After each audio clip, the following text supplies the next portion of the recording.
जरा आंखें बंद कीजिए और सोचिए, हजारों साल पहले की वो दुनिया जहां न बिजली थी, न इंटरनेट, न शहर, न किताबें, बस जंगल था, जंगली जानवर थे और इंसान जो बाकी प्रजातियों की तरह ही कमजोर और असहाय था। शेर के सामने भागता हुआ, ठंडी हवाओं में कांपता हुआ, भूख से तड़पता हुआ। वही इंसान जिसे आज हम होमो सेपियंस कहते हैं। कभी हमने आग जलाना सीखा, कभी पत्थर से हथियार बनाना सीखा, कभी कहानियां गढ़ना सीखा।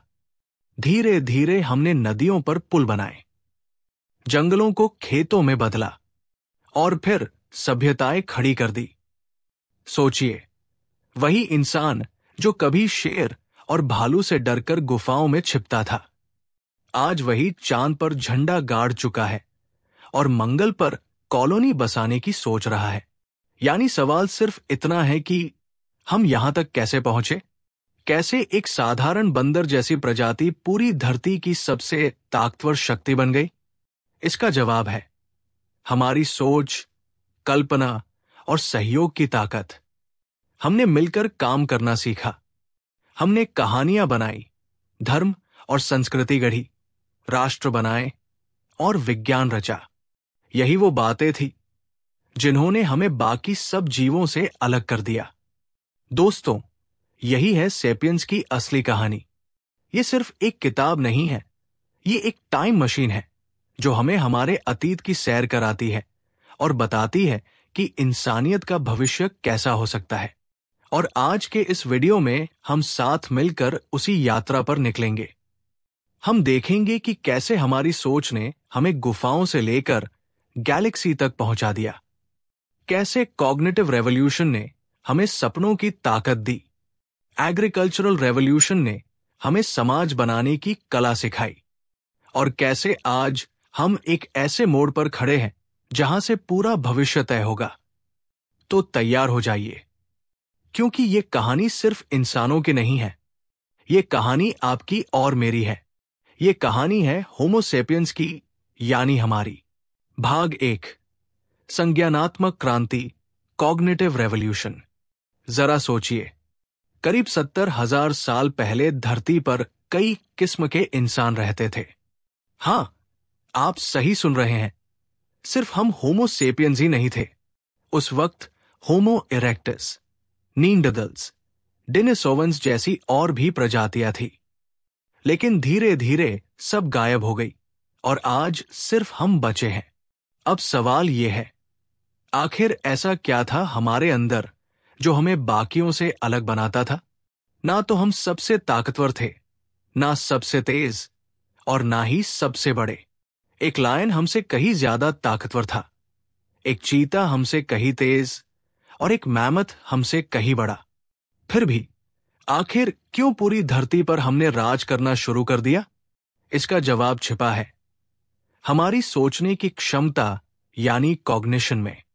यही शुरुआत थी उस बड़े बदलाव की जिसे इतिहासकार कॉग्निटिव रेवोल्यूशन कहते हैं।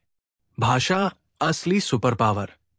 हमारे पूर्वज शुरू में छोटे छोटे समूहों में रहते थे, शिकार करते, फल फूल इकट्ठा करते, और बस इतना ही उनका जीवन था। लेकिन धीरे धीरे उन्होंने पाया कि भाषा का इस्तेमाल करके वे न सिर्फ अपने विचार साझा कर सकते हैं, बल्कि मिलकर बड़े काम भी कर सकते हैं। पहले जानवर भी एक दूसरे को चेतावनी देते थे, जैसे बंदर आवाज निकालकर बताते कि पास में शेर है। लेकिन होमो सेपियंस इससे कहीं आगे बढ़ गए। हम कह सकते थे, कल नदी के पास हमने हिरणों का झुंड देखा था।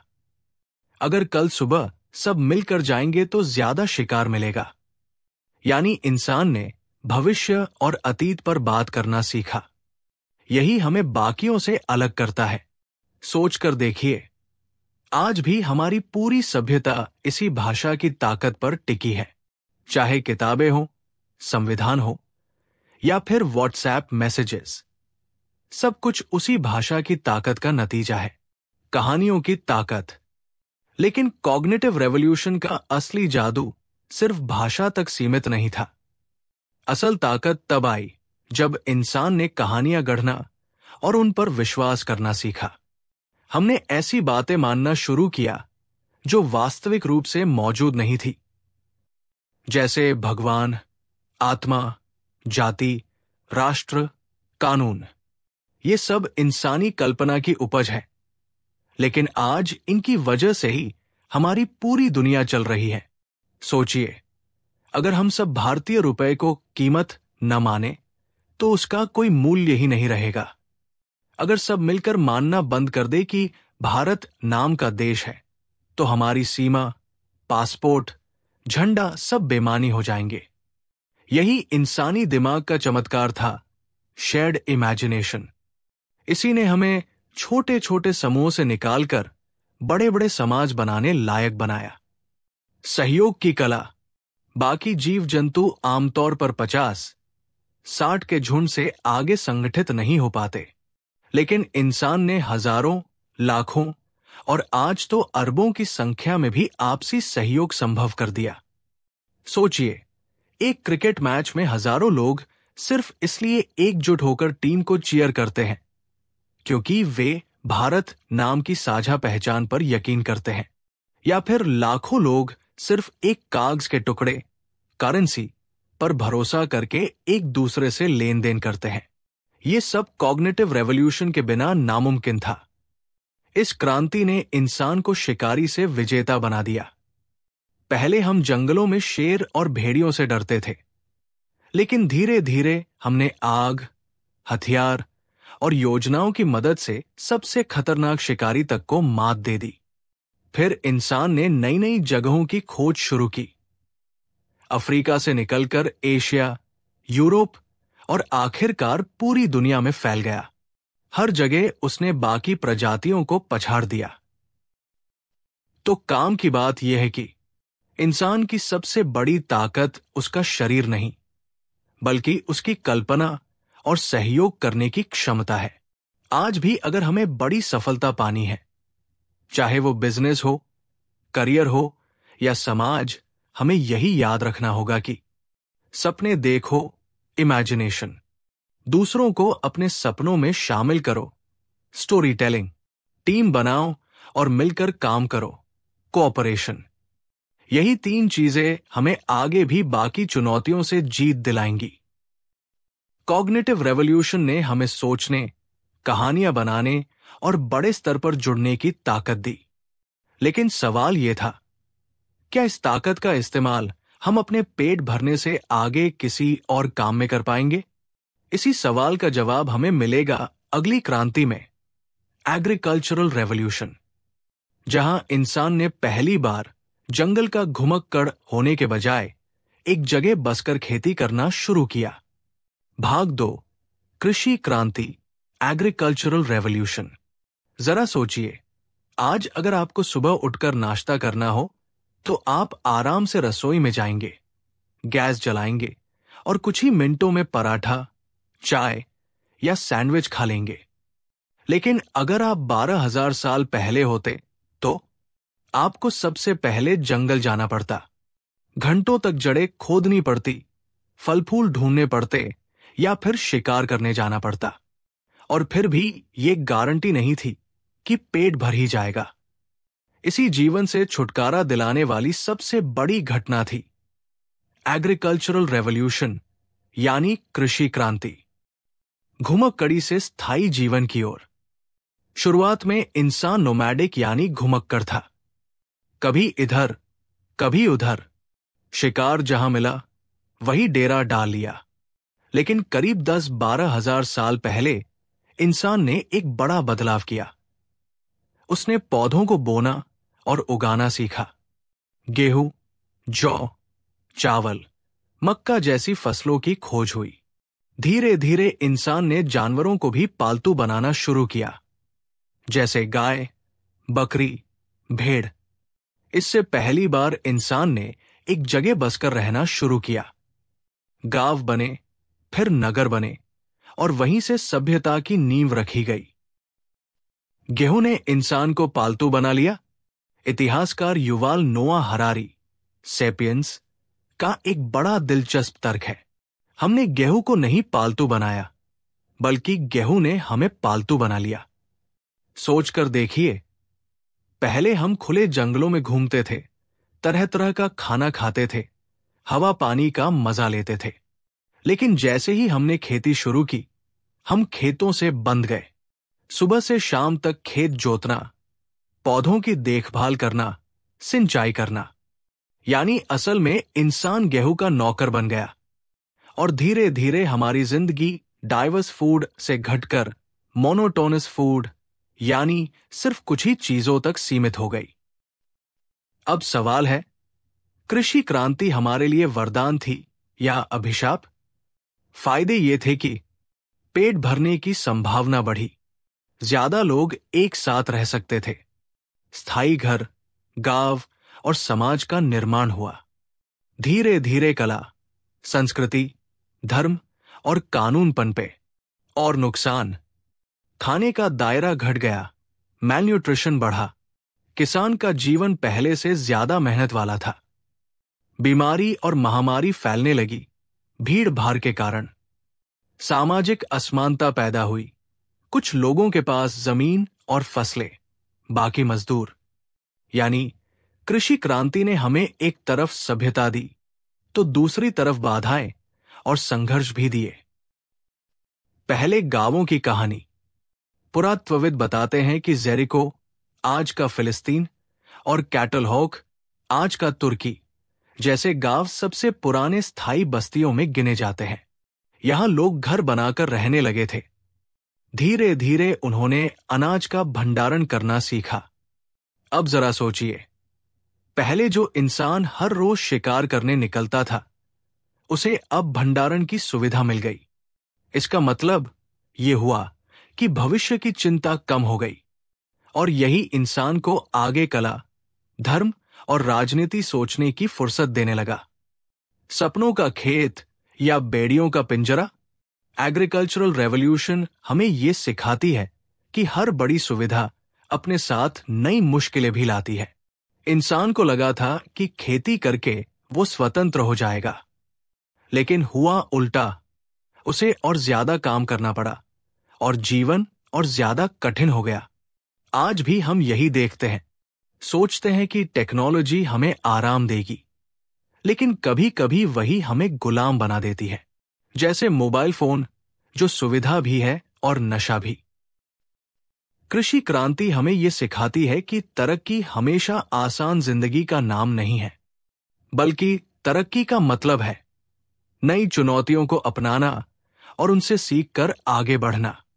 अगर हमारे पूर्वज खेती करने का साहस न करते, तो शायद गांव, शहर, सभ्यता, संस्कृति कुछ भी न होता। इसलिए हमें भी अपनी जिंदगी में चुनौतियों से भागना नहीं चाहिए। कभी कभी वही कठिनाइयां, वही बेड़ियां असल में हमारे सपनों का रास्ता खोलती है। कृषि क्रांति ने हमें गांव दिए, स्थायी जीवन दिया और सभ्यता की नींव रखी। लेकिन इसके साथ ही इंसान का ख्वाब और भी बड़ा हो गया। क्या हम सिर्फ अनाज उगाने और पेट भरने तक सीमित रहेंगे? नहीं, इंसान ने आगे बढ़कर नदियों, समुद्रों और पूरे धरती पर बड़े बड़े साम्राज्य बनाने शुरू किए। भाग 3, साम्राज्य और साझा विश्वास, एम्पायर्स एंड शेयर्ड बिलीफ्स। शुरुआत में इंसान ने सपनों से साम्राज्य गढ़े। सोचिए, अगर आप और आपके 100 दोस्त मिलकर रह रहे हो, तो आप सबको आपस में समझाना, खाना बांटना और नियम बनाना आसान होगा। लेकिन अगर संख्या 100 से बढ़कर 1 लाख हो जाए तो? और अगर ये संख्या करोड़ों तक पहुंच जाए तो? क्या सिर्फ खून के रिश्ते या व्यक्तिगत जान पहचान पर इतनी बड़ी आबादी टिक सकती है? नहीं। यहीं से इंसान ने एक नया जादू इजाद किया, शेयर्ड बिलीफ्स यानी साझा विश्वास। और इन्हीं विश्वासों ने जन्म दिया साम्राज्यों का। मनुष्य ही एक ऐसा जीव है जो ऐसी चीजों पर विश्वास कर सकता है जो असल में भौतिक रूप से मौजूद नहीं है। भगवान, धर्म, राष्ट्र, पैसा, न्याय। अगर 10,000 लोग ये मान ले कि एक राजा ईश्वर का दूत है, तो वो सच बन जाता है। अगर करोड़ों लोग मान ले कि 500 रुपए का नोट कीमती है, तो वो सच हो जाता है। यानी साम्राज्यों की नींव सिर्फ ताकत या तलवार पर नहीं, बल्कि कहानियों और विश्वासों पर टिकी थी। कृषि क्रांति के बाद गांव बने और गांव मिलकर नगर बने। धीरे धीरे कुछ लोग ताकतवर हुए और उन्होंने दूसरों पर राज करना शुरू किया। यहीं से साम्राज्यों का जन्म हुआ। मेसोपोटामिया, यहां सबसे पहले लिखावट, क्यूनिफॉर्म और कानून बने। मिस्र, इजिप्ट, फ्राउ को देवता माना गया। मौर्य साम्राज्य, जहां अशोक ने न सिर्फ जीत हासिल की, बल्कि बौद्ध धर्म के जरिए धर्म विजय का सपना भी दिया।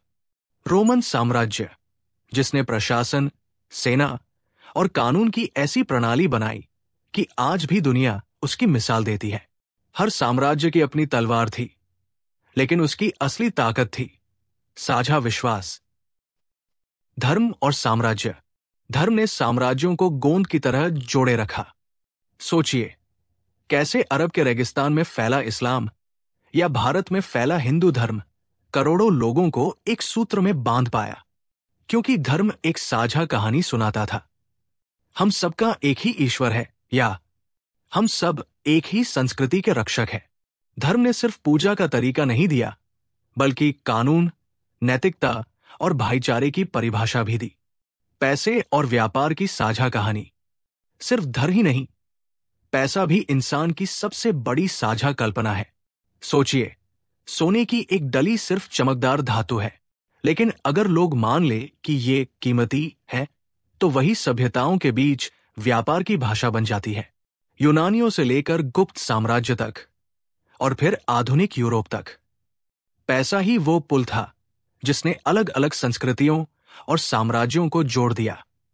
साम्राज्यों की अच्छाई और बुराई देखें तो अच्छाई, बड़े पैमाने पर कानून व्यवस्था बनी, व्यापार और तकनीक फैली, भाषाएं और संस्कृतियां आपस में घुली, विज्ञान और दर्शन को जगह मिली। और बुराई में युद्ध, हिंसा और गुलामी भी बढ़ी। जाति, वर्ग और नस्ल के आधार पर भेदभाव। कई संस्कृतियां दब गई या खत्म हो गई। सम्राट अशोक के हृदय परिवर्तन की कहानी को ही ले लो। भारत की मिट्टी से एक प्रेरक कहानी निकलती है, सम्राट अशोक की। कलिंग युद्ध में लाखों लोगों के मारे जाने के बाद अशोक का दिल दहल गया। वो समझ गए कि तलवार से हासिल की गई जीत टिकाऊ नहीं होती। तभी उन्होंने बौद्ध धर्म अपनाया और धम्म विजय की राह पकड़ी। ये हमें सिखाता है कि असली साम्राज्य तलवारों से नहीं, बल्कि दिलों और विचारों से जीते जाते हैं। साम्राज्य और साझा विश्वास हमें ये सिखाते हैं कि किसी भी बड़े लक्ष्य को हासिल करने के लिए हमें एक साझा कहानी चाहिए। आज भी अगर कोई स्टार्टअप करोड़ों का बिजनेस बनाता है, तो वो सिर्फ प्रोडक्ट से नहीं, बल्कि उस विजन पर टिकता है जिस पर उसकी टीम और ग्राहक विश्वास करते हैं। भारत जैसे देश भी इसलिए खड़े हैं क्योंकि करोड़ों लोग एकता में विविधता की साझा कहानी पर यकीन करते हैं। यानी इंसान की सबसे बड़ी ताकत तलवार नहीं, बल्कि विश्वास है। अब सफर को आगे देखते हैं तो इंसान यहां भी नहीं रुका। साझा विश्वासों ने हमें साम्राज्य दिए, धर्म और पैसे दिए, लेकिन इंसान की असली छलांग तब लगी जब उसने विज्ञान की ताकत को समझा। और वहीं से शुरू होती है हमारी अगली कहानी। भाग 4, विज्ञान क्रांति, साइंटिफिक रेवोल्यूशन। जब इंसान ने आसमान की ओर देखा। जरा सोचिए, अगर आप 500 साल पहले पैदा होते, रात का आसमान देखते और सोचते कि ये तारे आखिर क्यों टिमटिमाते हैं, बारिश क्यों होती है, बिजली क्यों चमकती है और इंसान क्यों बीमार पड़ता है, उस समय ज्यादातर लोग यही मानते थे कि इन सब के पीछे देवता है। अगर बारिश चाहिए तो इंद्रदेव की पूजा करो, अगर बीमारी ठीक करनी है तो किसी तांत्रिक से झाड़फूंक करवाओ। लेकिन 16वीं शताब्दी के बाद कुछ लोगों ने सोचना शुरू किया, क्या सचमुच देवता ही सब कर रहे हैं, या इसके पीछे कुछ नियम, कुछ कारण, कुछ विज्ञान है। यहीं से शुरू हुई मानव इतिहास की सबसे बड़ी छलांग, विज्ञान क्रांति। विज्ञान क्रांति की असली नींव थी जिज्ञासा, क्यूरियोसिटी। लोगों ने यह मानना छोड़ दिया कि हमें सब पता है। अब वे कहने लगे, हमें सब नहीं पता, लेकिन हम खोज सकते हैं, और यही सोच इंसान को जादूगर से वैज्ञानिक बना देती है। प्रमुख खोजें और विचार। 1. कोपरनिकस और गैलीलियो धरती नहीं, सूरज केंद्र में है। सदियों तक यह माना जाता रहा कि धरती ब्रह्मांड का केंद्र है, लेकिन कोपरनिकस ने कहा धरती नहीं बल्कि सूरज केंद्र में है। गैलीलियो ने दूरबीन से इसे साबित किया। सोचिए, यह कितनी बड़ी बात थी।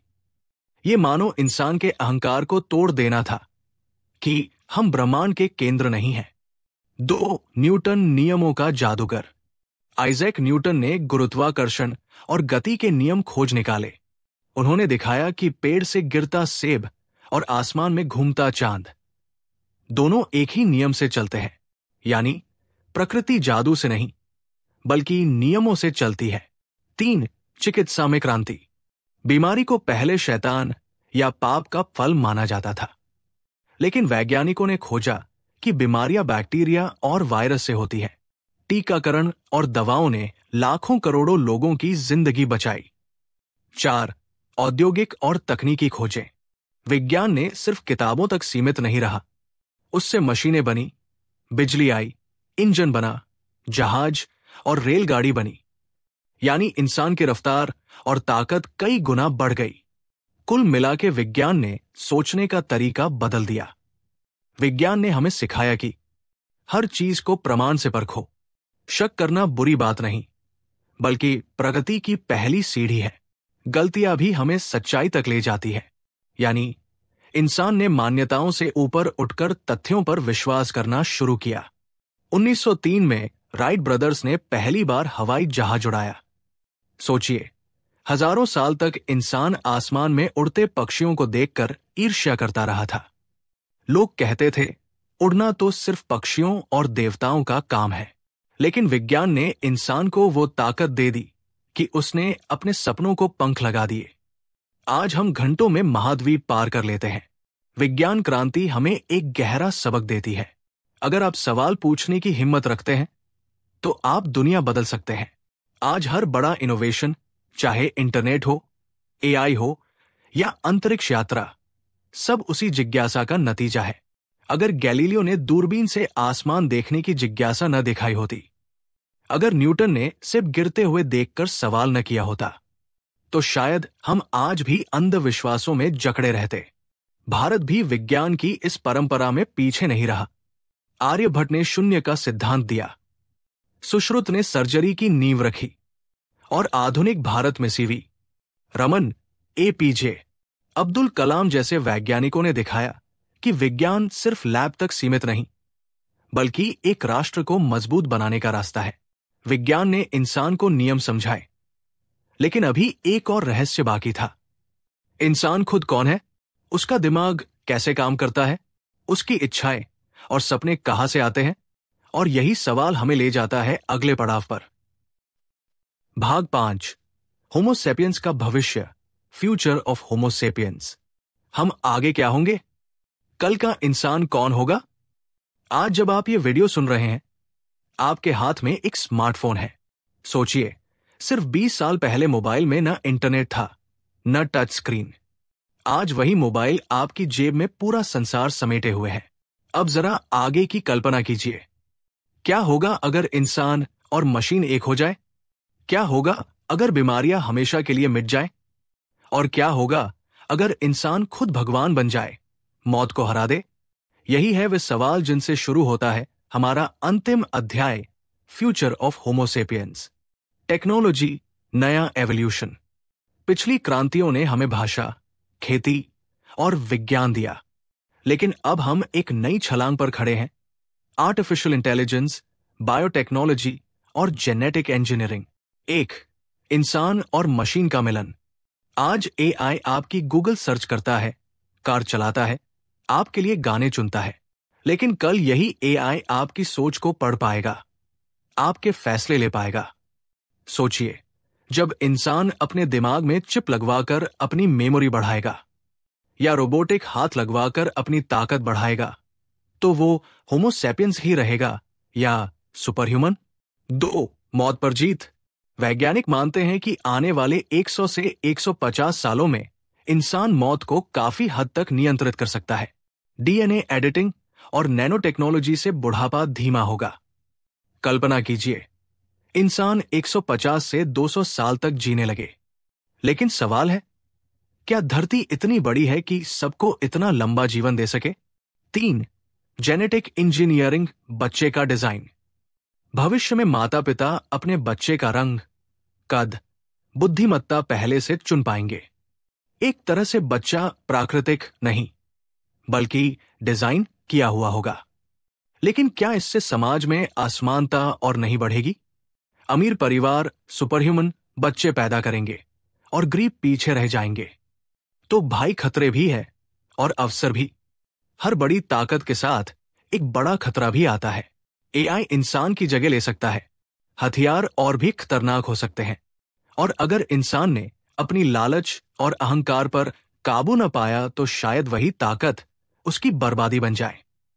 लेकिन दूसरी ओर, यह विज्ञान हमें बीमारियों से बचाएगा, अंतरिक्ष की यात्रा आसान बनाएगा और शायद एक दिन इंसान मंगल या किसी और ग्रह पर भी बस जाएगा। याद कीजिए, जब हमारे पूर्वज पहली बार आग जलाना सीखे थे, वो दिन शायद इतना ही अद्भुत था जितना आज का एआई है।